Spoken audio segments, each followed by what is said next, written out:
Hello friends, welcome to my channel. നമ്മുടെ ഇന്നത്തെ വീഡിയോയിൽ 13th ടേബിൾ എങ്ങനെയാണ് സിമ്പിളായിട്ട് സോൾവ് ചെയ്യുന്നതെന്ന് നോക്കാം. അതിനുവേണ്ടി ഇങ്ങനെ ഒരു അറേഞ്ച്മെന്റ് വേണം. ഫസ്റ്റ് നമ്മൾ ഇങ്ങനെ ഒരു അറേഞ്ച്മെന്റ് ചെയ്തതിന് ശേഷം അതിന്റെ ഫസ്റ്റ് കോളത്തിൽ നിന്ന് വേണം നമ്മൾ സ്റ്റാർട്ട് ചെയ്യാൻ. ഫസ്റ്റ് കോളത്തിൽ 1. ദെൻ നമ്മൾ ഇത് ഹൊറിസോണ്ടൽ ആയിട്ട് വേണം, അടുത്ത ഡിജിറ്റ്സ് ഹൊറിസോണ്ടൽ ആയിട്ട് എഴുതണം.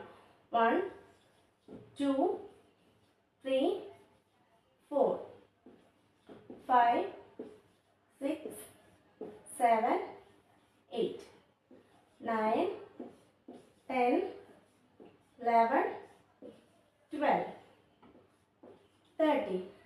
ഈ കോളത്തിനകത്തുള്ള ഡിജിറ്റ്സ് ഒഴിച്ച് ബാക്കി പുറത്ത് കിടക്കുന്ന ഡിജിറ്റ്സ് എല്ലാം നമ്മൾ ക്യാൻസൽ ചെയ്യണം. നമ്മൾ ഫസ്റ്റ് കോളത്തിൽ നിന്ന് സ്റ്റാർട്ട് ചെയ്ത് നമ്മളിനി ലാസ്റ്റ് കോളത്തിൽ നിന്ന് അടുത്ത നെക്സ്റ്റ് സ്റ്റെപ്പ് എന്ന് പറയുന്നത് ലാസ്റ്റ് കോളത്തിൽ നിന്ന് വേണം അടുത്തത് സ്റ്റാർട്ട് ചെയ്യാൻ. 0 1 2 3. ഫസ്റ്റ് സ്റ്റെപ്പിൽ നമ്മൾ ഹൊറിസോണ്ടൽ ആയിട്ടാണ് എഴുതിയെങ്കിൽ ഇത് 0 ഇട്ട് നമ്മൾ സ്റ്റാർട്ട് ചെയ്ത് 0യിൽ നിന്ന് സ്റ്റാർട്ട് ചെയ്ത് നമ്മളത് വെർട്ടിക്കൽ ആയിട്ടാണ് എഴുതുന്നത്.